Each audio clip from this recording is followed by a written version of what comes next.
Back बेटा। और अब हम आगे चलने जा रहे हैं। आज का लास्ट सेशन है लेबर चैप्टर का, मतलब एम्प्लॉय कॉस्ट खत्म। क्या करने वाले हैं आज, हमारे पास 2 क्वेश्चंस हैं और एक छोटा सा कॉन्सेप्ट है आइडल टाइम का, वो समझेंगे। तो चलिए शुरू करते हैं।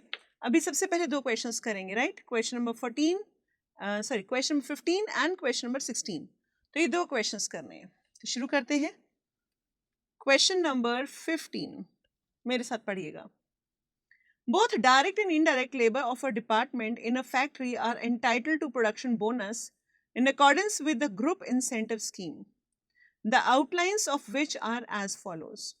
आपको बोला गया है कि हमारे यहाँ डायरेक्ट और इनडायरेक्ट लेबर दोनों हैं और उनको हम प्रोडक्शन बोनस देते हैं, और वो जो हमारी ग्रुप इंसेंटिव स्कीम है जो सारे ग्रुप को इंसेंटिव करेगा, वो उसकी आउटलाइंस ये हैं। पहले ध्यान से पढ़ेंगे, उसके बाद काम करना शुरू करते हैं।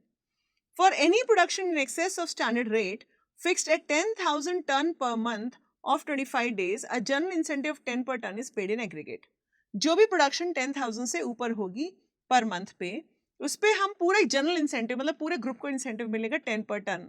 The total amount payable to each separate group is determined on the basis of an assured percentage of such excess production being contributed by it, namely 70% of the direct labor cost, 10% of the inspection staff, 12% of the maintenance staff and 8% for the supervisory staff. बोले जितना भी आपका bonus मतलब incentive बनेगा वो इस तरह के 4 तरह के लेबर में परसेंटेज में बढ़ जाएगा। आप देख रहे हैं पूरा 100% का डिवीजन है, 70 + 10 + 12 + 8. Okay. Moreover, if the excess production is more than 20% above the standard, the direct labor will get a special bonus of 5 per ton for all the production excess of 120% of standard. बोलते कि अगर production standard से 20% से भी ज़्यादा है, तो जितना भी उस 20% से ज़्यादा है उसके ऊपर 5 per ton का बोनस मिलेगा. Inspection staff are penalized at 20 per ton for any rejection by a customer in excess of 1% of production, and maintenance staff is also penalized at 20 per hour of machine breakdown. From the following particulars of a month, work out the production bonus earned by each group. Actual working days are 20. Actual working days कितना बताए जा रहे हैं? 20. और actual production बताई गई 11,000. Rejection by customer is 200 tons and machine breakdown is 40 hours. एक important question है, आइए देखते हैं कैसे करना है. हमें सबसे पहले स्टैंडर्ड आउटपुट का ढूंढना है. What is my standard output? Right, standard output हमने देखा था, जो पॉइंट ए में दे रखा था, वो दे रखा था कि 10,000 यूनिट्स इन 25 डेज, और हमने काम कितना किया है? सिर्फ 20 डेज काम किया है, तो इसका मतलब ये बन जाता है 8,000 units. While the actual output is given to be 11,000. So what is the excess output? Yeah, excess production. My excess output is 11,000 minus 8,000, and this comes out to be 3,000 units. What it is? It is 3,000 units. Okay. So what is incentive? It's 10 per unit, 10 per ton of 3,000, and that comes out to be 30,000 is the incentive amount. How much? It is 30,000. और ये बटना कैसे है उसका हमें percentage बताया गया है. क्या क्या परसेंटेज बताया गया जी? सबसे पहले तो उन्होंने बोला कि डायरेक्ट लेबर को, राइट, जिसको मिलना था 70% ऑफ 30,000. थोड़ी थोड़ी लाइन छोड़ती जा रही है क्योंकि अभी और भी काम करना है, राइट. दूसरा हमें बताया गया था inspection staff. Inspection staff is 10% of 30,000. Let's carry on. Then you're given maintenance staff.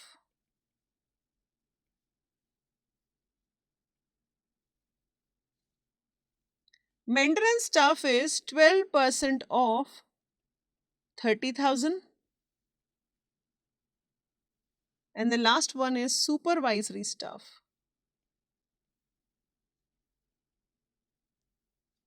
And supervisory staff is 8% of 30,000. Am I right? तो चलिए हमारे पास ये सब इंसेंटिव्स आ गए हैं. This is 70, 10, 12 and 8%। आगे देखते हैं क्या करने का है। फिर आपको बताया गया कि अब हमें कुछ बोनस देना है। अगर एक्सेस प्रोडक्शन हुआ है 20% स्टैंडर्ड से ज्यादा, तो हमारा एक एक्स्ट्रा बोनस मिलेगा। What is it? This is 21,000। हमें एक्स्ट्रा बोनस की क्या बात की जा रही है जी? बोलते जी अगर डायरेक्ट लेबर नहीं, इनडायरेक्ट लेबर को जो एक्स्ट्रा बोनस मिलना है, बी पॉइंट, अगर उनका आउटपुट, उनका एक्चुअल आउटपुट कितना था 11,000, if it is more than 120% of standard output, है क्या? हाँ मैम, क्योंकि 120% स्टैंडर्ड तो हो गया 9,600, 8,000 का 120%, स्टैंडर्ड आउटपुट कितना था? स्टैंडर्ड आउटपुट था 8,000, और उसको 120% से अगर ज्यादा हो जाता है तो इन लेबर को 5 रुपए पर उसका बोनस मिलने वाला है। दैट मीन्स कितना आया? 11,000 minus 9,600 comes out to be 1,400 into 5. That means इनके पास 7,000 रुपीज का बोनस आया एक्स्ट्रा। फिर सी पॉइंट कहता है inspection staff are penalised. Penalise मतलब माइनस, इनकी पेनल्टी कट होनी है अगर इनका काम अच्छा नहीं हुआ तो। नहीं होगी तो नहीं होगी, हम 0 लिख देंगे। Inspection staff are penalised 20 per ton of any rejection by customer in excess of 1% of production। देखो हमारी रिजेक्शन कितनी हुई है? रिजेक्शन हुई है 200 टन्स की। आप नीचे डेटा में देखिए third point, rejection by customer is 200 ton and it should be not more than 1% of production. हमारी प्रोडक्शन थी 11,000, उसका 1% होता है 110, और 110 होकर के 200 से माइनस किया, दैट मीन्स 90। 90 में 20 से मल्टीप्लाई कर दूं, अगर मैं 90 को 20 से मल्टीप्लाई करें तो ये बनता है 1800। तो ये तो पेनल्टी है, लेस होएगी। ये उनका इंसेंटिव था 3,000। हमने कहा था कि भाई देखो क्वालिटी कंट्रोल डिपार्टमेंट, आप इंस्पेक्शन स्टाफ हो, आपकी नजरों से कभी भी कोई रिजेक्शन निकलनी नहीं चाहिए। कस्टमर के पास पहुंचने के पास रिजेक्ट हो रहा है, मतलब कि आपने उसको ठीक से चेक नहीं किया था। अगर 1% की एरर है तो हम माफ कर देंगे, 1% से ज्यादा की एरर है तो आपको 20 रुपीज की पेनल्टी लगेगी, राइट? ओके, मेंटेनेंस स्टाफ को क्या बोला था? उन्होंने कहा था जी जो भी इंसेंटिव है वो तो है ही है, साथ में पेनल्टी लगेगी। कितने की पेनल्टी लगनी है जी? पेनल्टी बोला था 20 per hour of machine breakdown, और मशीन ब्रेकडाउन हमारा 800 मतलब सॉरी 40 घंटे है, सो मशीन ब्रेकडाउन 800 बनता है, राइट? सो अगर अब मैं प्लस माइनस करूं, so this comes out to be 28,000। Okay, what is this costing? This is 1,200, right? और ये कितना आया जी? This is 2,400। नहीं नहीं नहीं नहीं नहीं, 3,600 minus 800 is 2,800. Okay, this is 2,800. And what is this? This is 30,000 का 8%. This is equal to 2,400. So हमसे पूछा गया था बताइए किसको कितना कितना इंसेंटिव मिला, किसको कितना कितना बोनस मिला। So मेरा आंसर क्या आता है? आंसर आता है that the incentive paid to direct labor is rupees 28,000. Then comes inspection staff. Inspection staff, that's coming out to be 1,200. Then third one is the maintenance staff.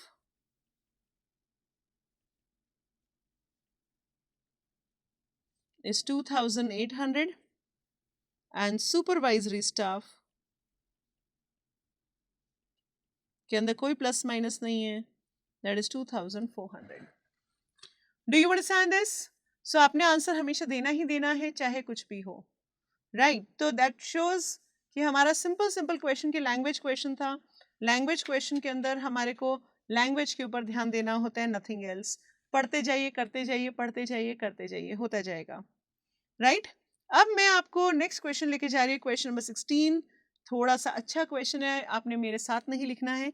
अगर पिछले वाले क्वेश्चन का आपको नोट्स चाहिए तो आप लोग प्लीज उसको पॉज करके नोट डाउन कर लें। नोटेड? देन ये सेकेंड पार्ट, और फिर तो बस मैंने फाइनल आंसर ही लिखा था, right? So nothing much. Okay, अब क्वेश्चन नंबर 16 मैं करा रही हूँ, बट इसके अंदर आपने बिल्कुल भी लिखना नहीं है, साथ साथ सबसे पहले समझते जाइए, समझते जाइए, समझते जाइए। क्वेश्चन टफ है, ये क्वेश्चन एग्जामिनेशन में नहीं आएगा, मगर इस क्वेश्चन के अंदर जो आप कितना कुछ सीखेंगे उसका एक छोटा सा पार्ट भी अच्छे खासे नंबर्स में आ जाएगा, और अगर आ गया तो बिलीव मी आपके मजे आ जाएंगे कि बाकी कोई और बच्चा नहीं कर पाएगा। Okay, so let's start with this.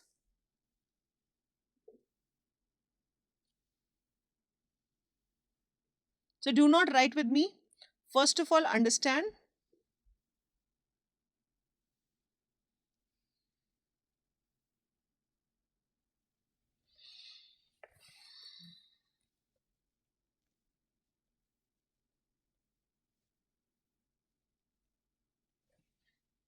Okay, question कहता है engineering company plan to manufacture 5,000 units in the month of September. उन्होंने प्लान किया था कि हम 5,000 यूनिट्स बनाएंगे. Each component require 4 hours to complete. For 22 working days in the month, 120 labor were allocated to the job.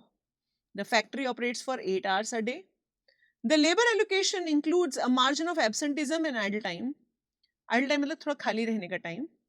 When the actual results were analyzed, it was revealed that the absenteeism has averaged 5% and an average of 5 hours overtime has been worked by those present. And 4,800 components have been completed at an average of 3.8 hours each components. Out of these 4,800, 120 are scrapped because of being defective. The company requires 5,000 components plus shortfall of September in the month of October.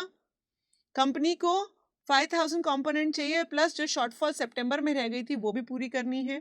Estimate the number of workers needed for October assuming 21 working days of 9 hours a day.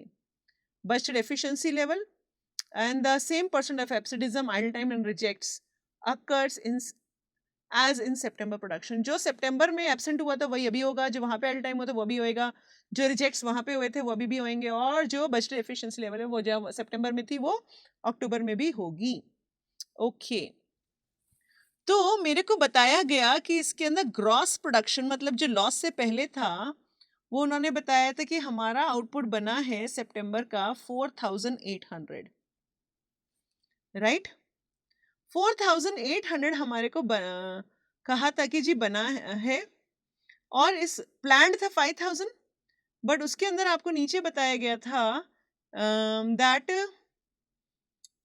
by those present and 4,800 components have been completed at an average of 3.8 hours each component. Out of this 4,800, 120 are scrapped.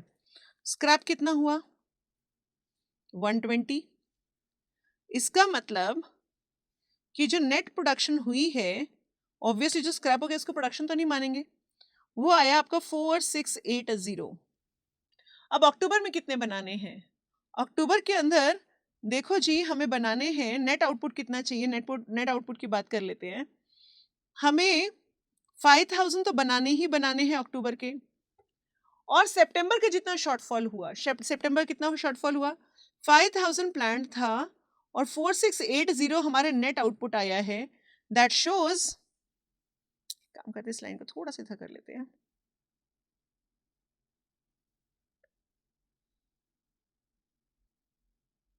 Okay, so that shows कि हमारे को यहाँ 5,320 चाहिए. अक्टूबर में net output 5,320 चाहिए. अब आता है लॉस. उन्होंने कहा था जी जो रिजेक्ट्स होंगे वो सेम होंगे, मतलब स्क्रैप सेम परसेंटेज पे होगा.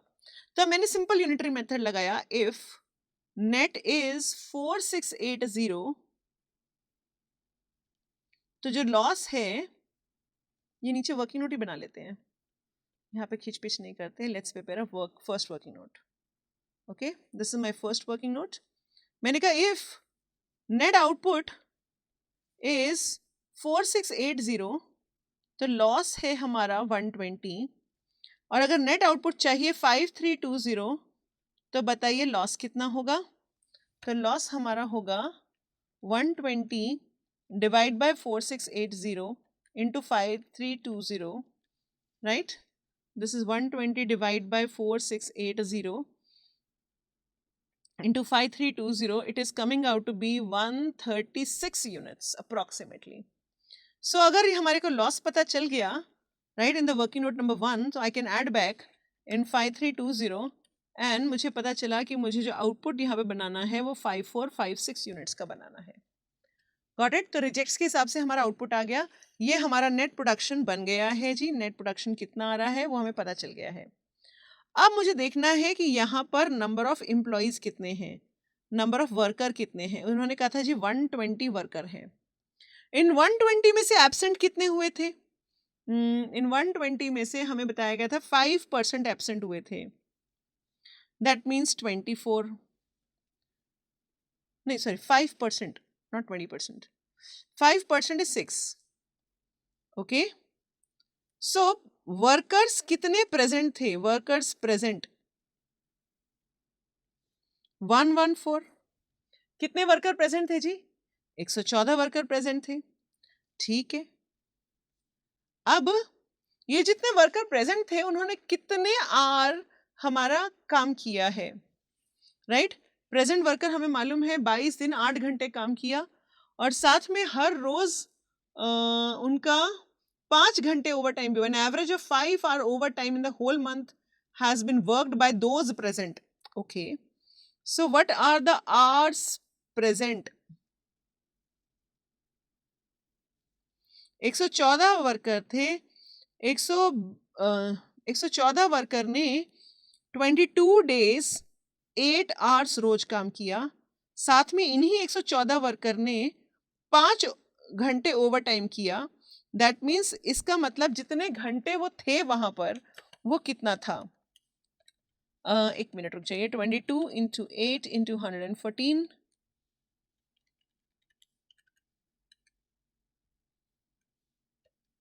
176.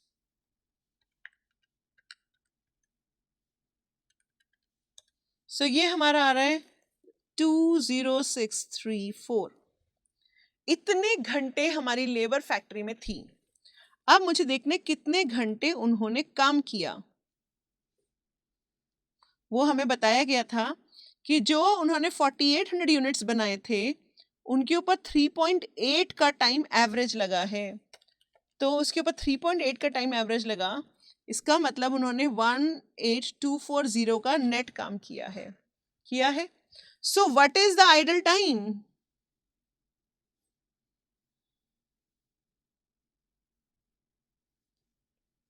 What is the idle time? My idle time is 20634 worker थी फैक्ट्री में, जबकि एवरेज में इतना काम किया गया. दैट मीन्स उन्होंने कितना टाइम खराब किया है? This is 2394. कितना टाइम खराब किया? 2394 का टाइम खराब किया. ये तो हुआ सितंबर का. अब अक्टूबर में क्या कहते हैं? अक्टूबर में सबसे पहले तो वो बोल रहे हैं जी एब्सेंटिज्म सेम होएगी. तो मतलब कि अगर मैं नंबर ऑफ वर्कर्स को, नंबर ऑफ वर्कर ही निकालना है, तो मैंने क्या किया? नंबर ऑफ वर्कर को x मान लिया. 5% सेम एब्सेंटिज्म के ऊपर मतलब कि इतना नुकसान आपका होना ही है. जो प्रेजेंट वर्कर है वो 0.95x हो जाएगा. कितना वर्कर हो जाएगा जी? 0.95x. ओके. अब कितने वर्कर कितने दिन काम करेंगे? आपको बताया गया था ये जो नंबर वर्कर के नंबर कितना है? 0.95x. कितने दिन काम करेगा अक्टूबर में? 21 डेज. और कितने रोज घंटे काम करेगा? 9 घंटे काम करेगा. और क्या ओवर टाइम की बात करी गई है?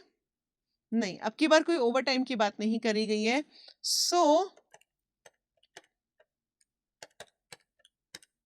ये आ रहा है 179.55x. ये हमारे हो गए आवर्स प्रेजेंट. अब आवर्स वर्कड कितना है? क्वेश्चन ने कहा जी बजटेड एफिशिएंसी लेवल. आपकी एफिशिएंसी तो सेम ही रहेगी. आपने जितने भी घंटे काम करना है बजट के हिसाब से, उन्होंने बताया था बजट के हिसाब से each component require 4 hours. Actually में 3.8 लगे थे, बट बजटेड एफिशिएंसी पे बात करनी है. बजटेड के हिसाब से काम करना है. हमने यूनिट कितने बनाने हैं? 5456 बनाने हैं. 4 घंटे उनके ऊपर बजटेड एफिशिएंसी के हिसाब से लगने हैं. दैट मीन्स हमारे पास 21824. तो हमने बनाने हैं 5456 यूनिट्स. बजट एफिशिएंसी पे 4 आवर लगने चाहिए. एक्चुअल एफिशिएंसी नहीं बोला, कितना बोला, बजटेड एफिशिएंसी, और बजटेड एफिशिएंसी में 4 आवर लगना चाहिए, तो 5456 इंटू 4, सो हमारे पास जो एक्चुअल आवर्स वर्कड आ रहे हैं वो 21824 आ रहे हैं, करेक्ट। ये 21824 हमारे पास आ गए। अब मुझे आइडल टाइम की बात करनी है। आइडल टाइम कितना होगा, उसे कहा जी सेम आइडल टाइम रहेगा जैसे पहले रहा था। तो मैं अपना वो बना के आ रही हूँ वर्किंग नोट 2।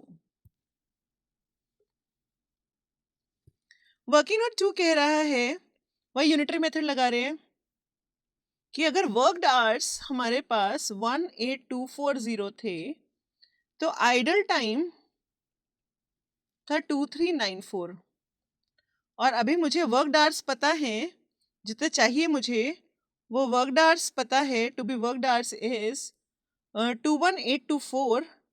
तो बताओ आइडल टाइम कितना होगा। सिंपल यूनिटरी मेथड, क्योंकि सेम रेशियो में लगना है आइडल टाइम। उन्होंने कहा जी आइडल टाइम बिल्कुल सेम लगेगा, सो मैंने इसको मल्टीप्लाई कर दिया और फिर डिवाइड कर रही हूँ। This comes out to be 2864.4। So this comes out to be 2864.4। ये हमारा आइडल टाइम है। अब इक्वेशन बना लेते हैं, कितना टाइम प्रेजेंट थे, कितना टाइम काम किया, और उसमें कितना आइडल टाइम आया। आइडल टाइम होता क्या है, अभी हमने वही पढ़ना है। पहले मैंने क्वेश्चन क्यों कराया, ताकि उसको आंखों से देख सको, उसके बाद पढ़ने में और मजा आता है कि कितना टाइम प्रेजेंट था। एक ऑफिस में एक वर्कर मान लो कि 9 घंटे आया, बट थोड़ा उसे लंच टाइम में बिता दिया, थोड़ी बातें करने में बिता दिया, थोड़ा मशीन टूट गई, थोड़ी लाइट चली गई, तो अल्टीमेटली उसे काम कितना किया, मान लो 6 आवर्स किया। तो हमारा प्रेजेंट तो वो 9 आवर्स है, बट उसने काम कितना किया, 6 आवर्स। तो जो 3 घंटा वेस्ट हुआ उसको क्या कहते हैं हम लोग, आइडल टाइम। ओके, सो अब मैंने सिंपल इक्वेशन बना रही हूँ इस क्वेश्चन की। Let's start with the simple part, simple equation. Okay, so मैंने कहा time present minus time worked is equal to idle time. ये मेरा सिंपल फंडा आया, और इसमें कितना आया जी, 179.55x। 21824 हमारा आवर्स वर्कड है, 2864.4 ये हमारा आइडल टाइम है, right. So as a result अगर मैं देखूं तो दिस इज 179.55x। इसको उधर ले जाए तो 2864 में हम ऐड करें तो 21824 is equal to 24688.4. So what is x?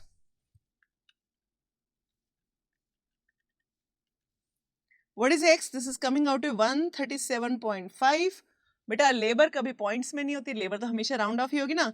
So the number of workers, हमारा आंसर क्या आया जी, हमारे को नंबर ऑफ वर्कर्स निकालना था। मैं अब अपने नंबर ऑफ वर्कर्स निकाल रही हूँ। My answer, the number of workers required for October is 138. Obviously 137.5 कोई लेबर नहीं होती है, और मैं 137 नहीं कर सकती हूँ, क्योंकि अगर थोड़ा सा भी कम पड़ गया तो फिर 1-2 यूनिट शॉर्ट पड़ जाएंगे, फिर से प्रॉब्लम आएगी। सो इट्स बेटर कि हम हमेशा लेबर में अपर राउंड ऑफ करें, कि ताकि हमारे पास थोड़ा सा भी लेबर को एक्स्ट्रा स्कोप हो, कहीं कुछ भी कोई प्रॉब्लम आती है, कुछ भी चीज़ होती है, 2-4 घंटे एक्स्ट्रा होने में कोई प्रॉब्लम नहीं है। Do you understand this point? So कहने का अर्थ ये हुआ कि ये क्वेश्चन अब आप नोट डाउन कर लीजिए। हमने पढ़ते गए हैं, बहुत सावधानी साथ काम करते गए हैं। It's a very unique type of question, and such questions give you so much to learn. ऐसे क्वेश्चन से इतना कुछ सीखने को मिलता है, और अगर हमने ये क्वेश्चंस अगर पेपर में आ गया तो मान के चलिए आपके मजे आ गए, क्योंकि बहुत हाई प्रोबेबिलिटी की बाकी बच्चे नहीं कर पाएंगे, राइट? क्योंकि किस तरह से सोचना है, हमने तो सिंपल पढ़ते गए, सोच डालते गए, पढ़ते गए, डालते गए। उन्होंने जैसे आउटपुट के बारे में बताया, मैंने आउटपुट का काम कर दिया। जैसे उन्होंने स्क्रैप का बोला, मैंने स्क्रैप डाल दिया, नेट निकाल लिया। और इसके हिसाब से जैसे जैसे करते गए, हमें पता है इन्होंने नंबर ऑफ एम्प्लॉइज बोले हुए, आवर्स बोले हुए, डेज बोले हुए, तो हमने सिंपल सिंपल चीज़ों को मल्टीप्लाई किया है, right? So this is the second part. First part you have done till here, arts present. मैं आर्ट्स प्रेजेंट को यहाँ तक दिखा देती हूँ। So that is your final answer.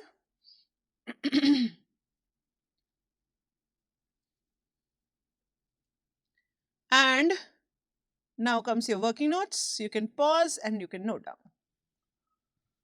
Okay so हमारा ये पॉइंट तो अब फिनिशिंग पे आ गया. अब मैं आप लोगों को बस एक बार आइडल टाइम की थ्योरी करा देती हूँ. विद दिस हमारा एम्प्लॉय कॉस्ट का चैप्टर बिल्कुल फिनिश हो जाएगा. ये चैप्टर बिल्कुल भी मुश्किल नहीं है, बहुत आसान चैप्टर है. सिर्फ इतना है कि हमने उससे पैनिकी नहीं होना है. और ये चैप्टर हम लोग अगर सबसे आखिरी में करते तो और अच्छा रहता है, क्योंकि इसमें बहुत सारे कॉन्सेप्ट्स मार्जिनल के भी यूज हुए और ये बहुत सारे कॉन्सेप्ट्स इधर उधर के भी यूज होते हैं. So it's better that you do this chapter almost in the end, या एटलीस्ट कई सारी चीज़ों के साथ आप करते हैं तो ज़्यादा अच्छा रहेगा. बट फिर भी अगर आपने पहले किया है तो नो प्रॉब्लम्स.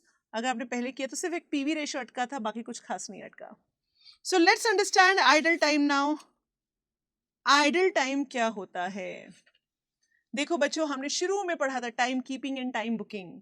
टाइम कीपिंग का मतलब है कितनी देर एम्प्लॉय यहाँ आ रहा है, और टाइम बुकिंग का मतलब जितनी देर वो एक्चुअली में काम कर रहा है, जितनी देर में वो एक्चुअली में आउटपुट बना रहा है.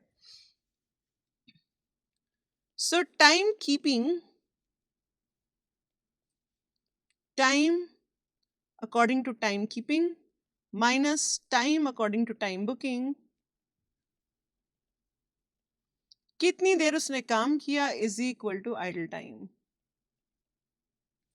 मतलब कि मैं मोटी मोटी भाषा में बात करूं तो कितनी देर उसकी प्रेजेंट है, present hours minus worked hours, उसका मतलब बाकी क्या निकलाया, कितनी देर वो खाली था. तो अब ये खाली क्यों बैठते हैं labour? Let's find out the reasons. What are the reasons where the labour are idle, right? So there are 4 types of reasons बच्चे, क्योंकि ये सभी रीजंस हमारे को जानना जरूरी. कभी कभी थ्योरी में आ जाता है कि व्हाट आर द रीजन. सबसे पहले हमारे पास रीजन आता है productive reason, productive causes. Productive causes का मतलब होता है कि कभी कभी क्या होता है कि हमारी पावर फेलियर हो गया, मतलब लाइट चली गई, राइट? इट इज बेसिकली हम सब चीज़ों कंट्रोलेबल और अनकंट्रोलेबल लिखेंगे क्योंकि इस कंट्रोलेबल और अनकंट्रोलेबल बेसिस करके ही हमारे को समझ में आएगा कि क्या चीज़ हम कैसे ट्रीट करने वाले हैं, राइट? तो अगर तो ये इंटरनल प्रॉब्लम की वजह से है तो हम उसको बोलेंगे कंट्रोलेबल. और किसी आउटसाइड से ही लाइट नहीं आ रही जी, तो क्या कर सकते हैं, अनकंट्रोलेबल. मैं कंट्रोलेबल को सी लिख रही हूँ और अनकंट्रोलेबल को यू सी लिख रही हूँ. दूसरा रीजन हो सकता है that is waiting for instructions. कभी कभी काम ही नहीं पता क्या करना है, सुपरवाइजर नहीं आया जी, उसने कुछ बता के ही नहीं गया क्या काम करना है. अगर हम इसको प्रॉपर प्लानिंग के थ्रू करेंगे तो ये पक्का पक्का कंट्रोलेबल है, right? So this is controllable. Next is waiting for raw material. हमारे पास मटेरियल अभी तक नहीं पहुंचा है, हम बनाएं क्या? This is again controllable. Why controllable? Because ये प्लानिंग के साथ कंट्रोल किया जा सकता है. Then comes tea breaks and lunch breaks. Tea breaks, lunch breaks, right? Washroom breaks, personal needs जिसको हम कहते हैं. This is something which is uncontrollable. You can't stop a worker to take lunch. आप उनको लंच के लिए मना नहीं कर सकते हैं, right? Then from changing from one job to another. एक जॉब मतलब एक काम दिया हुआ था, उसे कंप्लीट हो गया, हमने कहा चलो अब ठीक है अब ये वाला काम शुरू करो. अब नेचुरली दूसरे काम को शुरू करने में थोड़ा टाइम लगता है, आप समझ सकते हैं. मान लीजिए अभी आप कॉस्टिंग पढ़ रहे हैं, अब आपको कॉस्टिंग का होमवर्क कंप्लीट हो गया, अब आपको अकाउंट्स पढ़ना है, तब क्या करेंगे? जाएंगे, बुक्स लेके आएंगे, थोड़ा पानी वानी पियेंगे, थोड़ा मूड बनाएंगे, और उसके बाद फिर कैलसी वैलसी सेट करके फिर अब आप पढ़ने बैठेंगे. It takes 5 minutes 10 minutes to change from one job to another. आप बोलेंगे नहीं मैम उसके बीच में फ़ोन भी चेक कर लेते हैं. अरे फ़ोन चेक करोगे तो बस फिर तो गया घंटा, वो मत चेक करना प्लीज़, ठीक है? तो इसके बाद क्या होगा, दोनों क्लासेस के बीच में जो दोनों आप काम कर रहे हो उसके बीच में बुक्स लाना है, रख के आना है, पानी वानी पीना है, थोड़ा सा एक ब्रेक, हल्का सा 5-7 मिनट लगता है चेंज ओवर करने में. And this is called as, this is again uncontrollable. ये भी अनकंट्रोलेबल होता है. दूसरे रीजंस होते हैं जी बेटा हमारे economic reasons, economic causes, right? जैसे कि इसमें हम कह सकते हैं सीजन. भाई ऑफ सीजन के अंदर तो खाली बैठना ही पड़ेगा, क्या कर सकते हैं, सीजन ही नहीं है, राइट? तो ऐसे के अंदर this is basically normally unavoidable, uncontrollable, right? Season को तो आप कम नहीं कर सकते. इसके अलावा you can take the example of कोई अचानक सीवियर कंपटीशन आ गया, या fall in demand of product है। जैसे कि मान लीजिए इस बार गर्मियां बिल्कुल नहीं पड़ी, तो क्या होगा, एसी के अंदर अचानक ही बहुत स्लम्प आ जाएगा एसी की सेल में, क्योंकि एसी के वहां कोई अब उसको ठीक ही नहीं करा रहा, कोई नया एसी से खरीद ही नहीं रहा, क्योंकि ज्यादा गर्मियां पड़ी ही नहीं इस बार, कोई भी टेम्परेचर 37 38 के ऊपर गया ही नहीं, तो फिर एसी कहाँ से ज्यादा खरीदेंगे लोग। एसी तो तब ज्यादा खरीदते हैं जब 42 43 45 पे झुलसती गर्मी आ जाए, तो लोग भागते हैं एसी खरीदो भाई, अरे बड़ी प्रॉब्लम हो रही है, राइट। अगर ये सब भी है तो इसको भी हम अनकंट्रोलेबल कहेंगे, क्योंकि वो भी बेसिकली मैनेजमेंट के हाथ में नहीं है। तीसरा हम इसको कहते हैं administrative reasons, administrative causes, right. जैसे सपोज करिए लॉकडाउन हुआ, लॉकडाउन होना तो एक्स्ट्रॉर्डनरी, अभी एबनॉर्मल रीजंस भी आएंगे, बट जैसे लॉकडाउन 1, लॉकडाउन 2, लॉकडाउन कोरोना की वजह से खूब सारे लॉकडाउन हुए, है ना। कितनी बार, कभी कुछ लॉकडाउन है, कभी सैटरडे संडे लॉकडाउन है, कभी 4 बजे के बाद लॉकडाउन है, कभी कुछ है, कभी कुछ है, इट्स लाइक ड्रामा चलता ही रहा। अब उसकी वजह से जो मेरा स्किल्ड स्टाफ है उसको तो मैं नहीं निकाल सकती ना, उसको तो मुझे सैलरी दे करके उसको खाली बिठाना पड़ेगा, ऑफिस बंद है, कोई काम दे नहीं सकते हैं, मान लीजिए मैन्युफैक्चरिंग यूनिट है, सब कुछ बंद पड़ा है, क्या कर सकते हैं। सो लॉकडाउन के केस में जहां आप ये डिसाइड करते हैं that you want to retain your skilled staff, कुछ लोगों ने तो अपने स्टाफ को निकाल दिया, कुछ लोगों ने अपनी प्रोडक्शन के एम्प्लॉयज को निकाल दिया, वो सब गांव चले गए, मगर जो स्किल्ड थे उनको रिटेन करना बहुत जरूरी था, नहीं तो जो फैक्ट्री रीओपन होगी उसके बाद उसका काम कौन करेगा। सो इस तरह की जहां पर रिटेन स्किल स्टाफ का होता है, दिस इज अगेन अनकंट्रोलेबल, क्योंकि ना तो लॉकडाउन हमारे हाथ में है, और अपने अच्छे एम्प्लॉयज को हम भगा देंगे तो आगे काम कैसे होएगा। सो एज अ रिजल्ट उनको रिटेन भी करना पड़ता है। और इसके अलावा कुछ एबनॉर्मल रीजंस भी होते हैं जी, जो कभी कभार ऐसे रीजंस हो जाते हैं, जैसे अर्थक्वेक आ गया उस जोन में, सारी फैक्ट्रियां उसकी वजह से कुछ डिस्टर्ब हो गई हैं, या फ्लड आ गया है, या कोई फायर एक्सीडेंट हो गया है, या कोई और प्रॉब्लम आ गई है। इस तरह के जो एबनॉर्मल रीजंस हैं, obviously they are also uncontrollable, they are abnormal also and they are uncontrollable also, right. So अब हम इनका क्या करते हैं, अब आता है treatment of idle time. Idle time को किया क्या जाता है जी। सबसे पहले आता है नॉर्मल है और कंट्रोलेबल है। नॉर्मल कंट्रोलेबल कहाँ आया था, जैसे कि waiting for instruction, waiting for raw material, है ना, और कंट्रोल किया जा सकता था।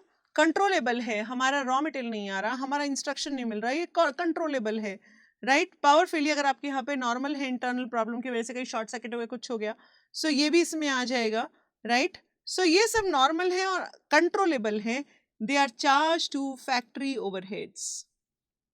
कहाँ लेके जाते बेटा, फैक्ट्री ओवरहेड, मैनेजमेंट की प्रॉब्लम है, मैनेजमेंट ने ठीक से मैनेज नहीं किया है, तो इसको क्या कहेंगे हम, फैक्ट्री ओवरहेड्स। बट अगर नॉर्मल है मतलब होते ही रहते हैं बट अनकंट्रोलेबल है, जैसे कि लंच ब्रेक, नॉर्मल है, रोज होता है, अनकंट्रोलेबल है क्योंकि आप उसको रोक नहीं सकते हैं। वॉशरूम ब्रेक, टी ब्रेक, ये सब अनकंट्रोलेबल, नॉर्मल है। So increase the wage rate, increase the effective wage rate on job. Means suppose करिए हमारे यहाँ एक वर्कर है जो 9 आवर्स आता है, सुबह 9 बजे आता है, शाम को 6 बजे जाता है, 9 आवर्स आता है, और वो पर आवर 100 रुपी लेता है। दैट मीन्स उसको पर डे 900 रुपीज मिलते हैं। बट वो आधा घंटा तो सुबह आता है, तो भाई मशीनें गर्म हो रही हैं, थोड़ा इधर तो घूम रहा है, वो थोड़ा सा आधा घंटा सुबह वेस्ट होता है मशीनों को सेट करने में, सबको उसमें आधा घंटा लंच ब्रेक चाहिए उसको।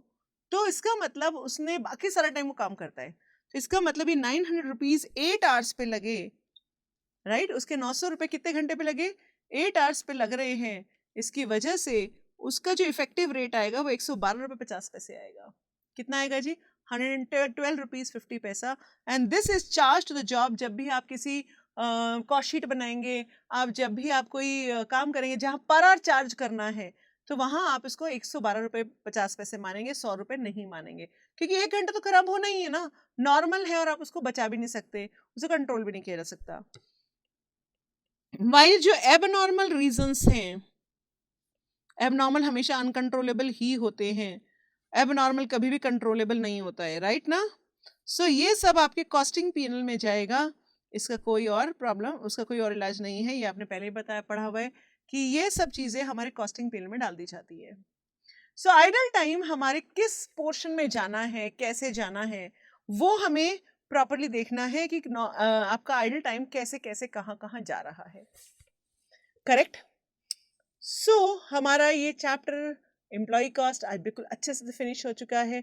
आप अपना होमवर्क भी पूरा कर लीजिएगा, और कहीं पे कोई भी डाउट है तो कमेंट्स में लिख के दीजिए मुझे, आई will solve your doubts, right. And obviously हम आपके डाउट सेशन में तो मिलते ही रहते हैं, तो आपको कोई भी चीज़ का है तो आप मुझसे मिल सकते हैं, क्वेश्चन पूछ सकते हैं, and I will solve your problems, and this is it. And so our chapter is now over. आपको ये सब लिखना है क्या? लिख सकते हैं, वैसे मैंने आपको थियरी में भी दिया हुआ है, you can note down, pause, note down, again pause, note down, okay. Okay, so this is the treatment you must be knowing, right बेटा? बिल्कुल आसान चैप्टर है, मुश्किल बिल्कुल भी नहीं है, बहुत सीधी सीधी था। हमने शुरू में लेबर टर्नओवर पढ़ा जो कि सबसे इंपॉर्टेंट पॉइंट है इस चैप्टर का। फिर हम लोगों ने time keeping, time booking, incentive plans, वो सब पढ़ना शुरू किया, ओवर टाइम पढ़ा, राइट। और सबके मैंने आपको प्रैक्टिकल क्वेश्चंस भी करके दिखाया, मतलब कुछ एग्जांपल्स बना के पूरा समझाया था। आपने होमवर्क में क्वेश्चन भी ट्राई कर लिए होंगे पक्का पक्का। और इसके बाद आपने हेल्थ से रोवन अच्छे से सीखा, कई क्वेश्चंस प्रैक्टिस किया, और उसके बाद जनरल लैंग्वेज क्वेश्चंस जो कि एम्प्लॉय कॉस्ट के लिए एक बहुत स्पेशल एस्पेक्ट है, वो आपने अच्छे से सीखा है, right. So do your homework, see you will not have any problem, आपको कोई तकलीफ नहीं आएगी। आप होमवर्क करिए, और होमवर्क करने के बाद आपका कोई भी प्रॉब्लम आते हैं कमेंट्स में लिख के दीजिए, right. So see you in the next chapter, bye.